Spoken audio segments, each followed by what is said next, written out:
अजहर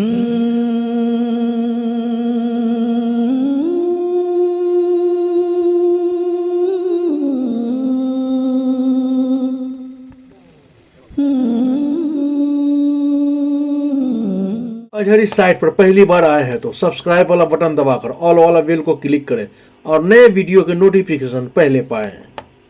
मुझे पता है कि मेरे 4 मित्र शायद मुझसे पहले ढाका पहुंच गए हों, लेकिन एक मैसेज है हिंदुस्तान में बसने वाले तमाम सेकुलर लोगों के दिलों की आवाज है।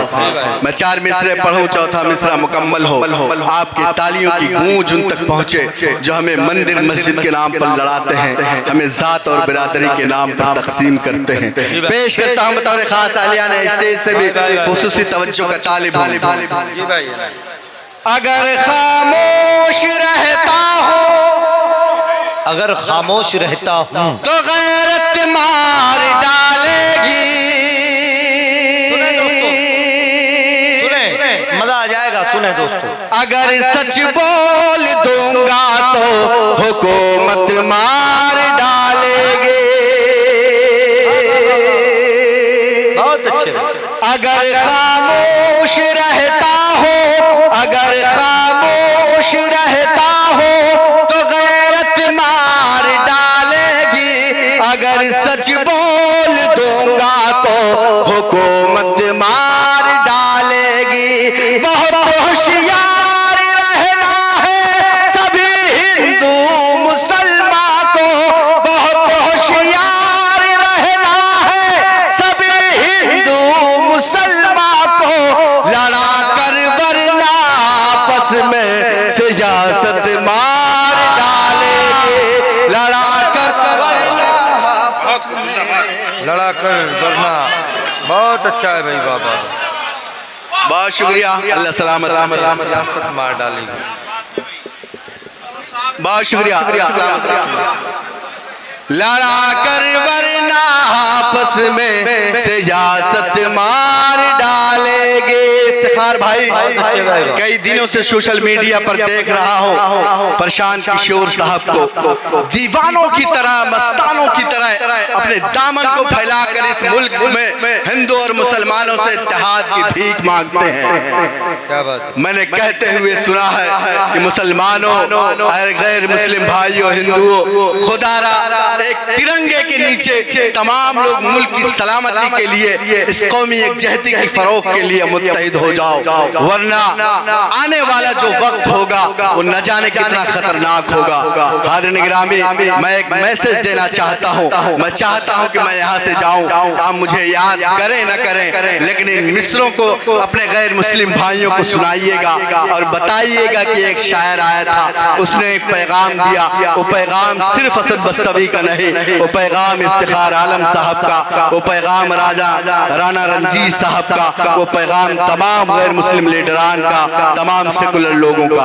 पेश करता हूं तौर खास मुलाज़ा फरमाए। मोहब्बत प्यार का, मोहब्बत प्यार का ईसार का परचम तुम्हें देंगे। क्या बात है? मेरा दावा है हर एक जख्म का मरहम तुम्हें देंगे। अब अगला मिसरा लगे तो पूरा ढाका मोहर लगाए चौथे मिसरे पर। पेश करता हूं दरखास्त। मोहब्बत प्यार का ईसा। भाई ये मोहब्बतें हैं। देखिए असद भाई को नवाज रहे हैं।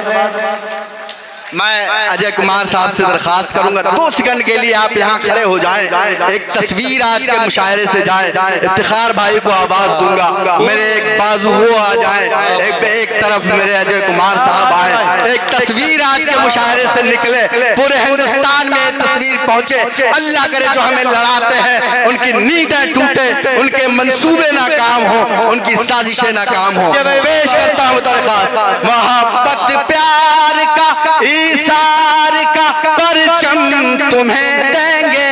मेरा दावा है हर एक जख्म का मरहम तुम्हें देंगे। अलग मजहब है लेकिन फिर भी हम सब भाई भाई हैं। अलग मजहब है लेकिन फिर भी हम सब भाई भाई हैं। हमें तुम गंगा जल दो और हम ज़मज़म तुम्हें देंगे, हमें तुम गंगा। बहुत अच्छे भाई, वाह वाह वाह वाह। ज़मज़म तुम्हें देंगे, बहुत अच्छे भाई। भाई जिंदाबाद। बोलूं एक मिनट बस।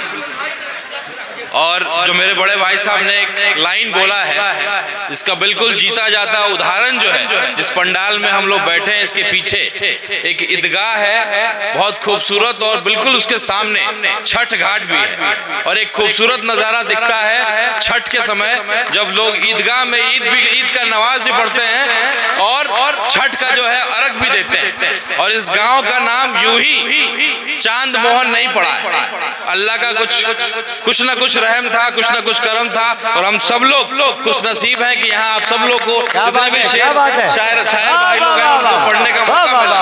चांद मोहन इस महान धरती को मैं प्रणाम करता हूँ, सलाम करता हूँ।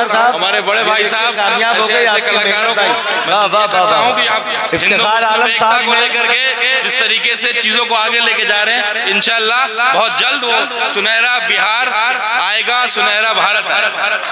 भाई जो इफ्तिखार आलम साहब ने जिस मकसद के तहत इस मुशायरे का इनेकाद किया है, उनका चेहरा चमक रहा है, वो अपनी मेहनत में कामयाब हो रहे हैं। एक मरतबा जोरदार तालियां होनी चाहिए इफ्तिखार आलम साहब और उनकी पूरी टीम के लिए, जिन्होंने खूबसूरत कौमी यकजहती का मुशायरा। बहुत शुक्रिया राना रंजीत साहब, आपको सुना यकीन जानिए कि मेरा सीना वाकई 56 इंच का हो गया है। आप जैसे लीडरान की इस मुल्क को बहुत सख्त जरूरत है, आप जैसे लोगों की इस मुल्क को बहुत जरूरत है।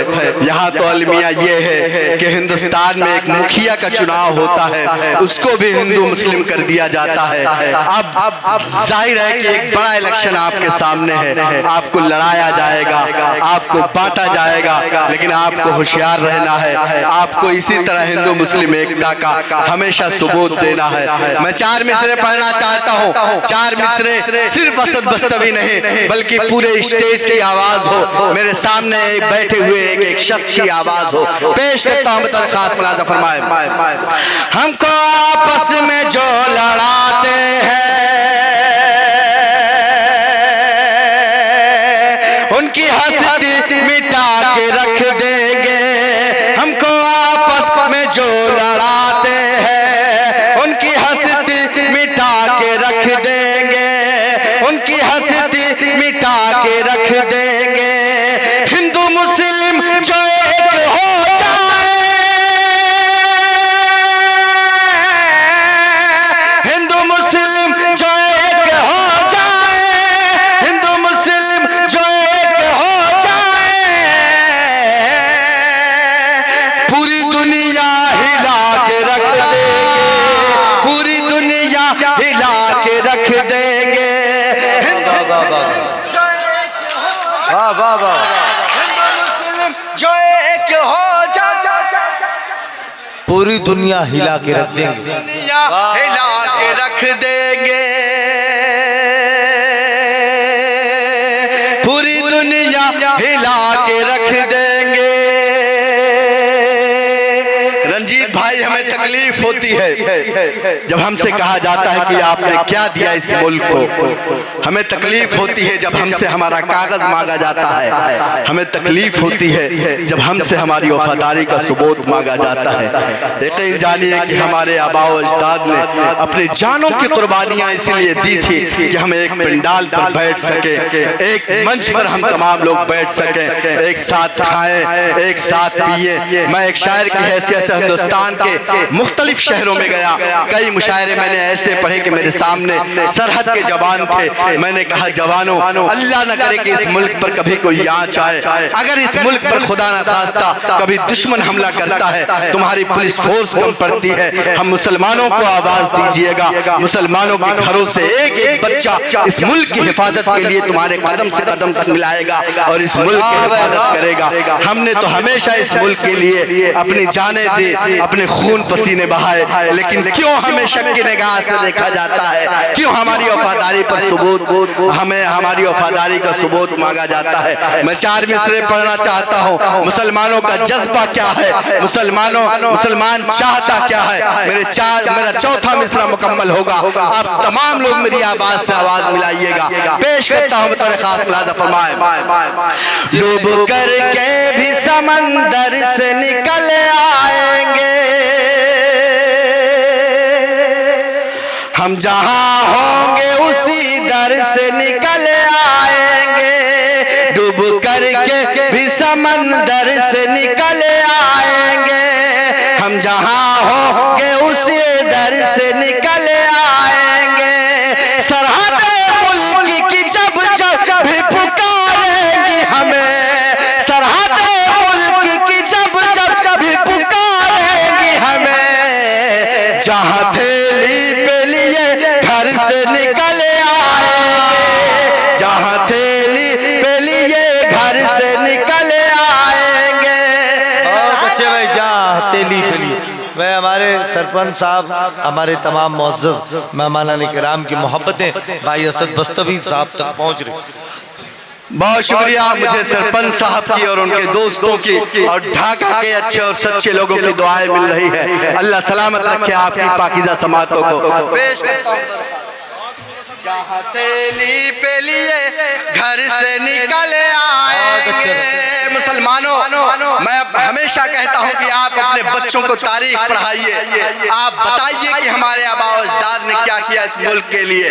अगर आप अपने बच्चों को तारीख पढ़ाएंगे तो ये फिरका परस्त ताकतें हमारी नई नस्लों का कुछ नहीं बिगाड़ पाएंगी और ये नई नस्ल उन्हें जवाब देंगे, बताएंगे कि हमारे पुरखों ने क्या किया है। पेश करता हूँ बतौर खास, जाने और दिल से तो इस मुल्क पे कुर्बान है हम, अजमत हिंद के सदियों से निगहबान है हम, जाने और दिल से तो इस मुल्क पे कुर्बान है हम, अजमत हिंद के सदियों से निगहबान है हम।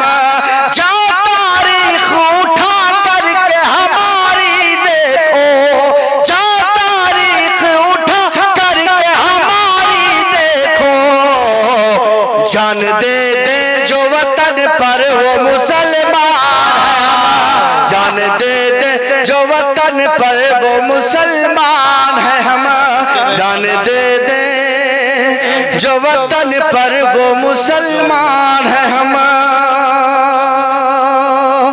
बहुत शुक्रिया हाज़िर निगरान में हिंदुस्तान।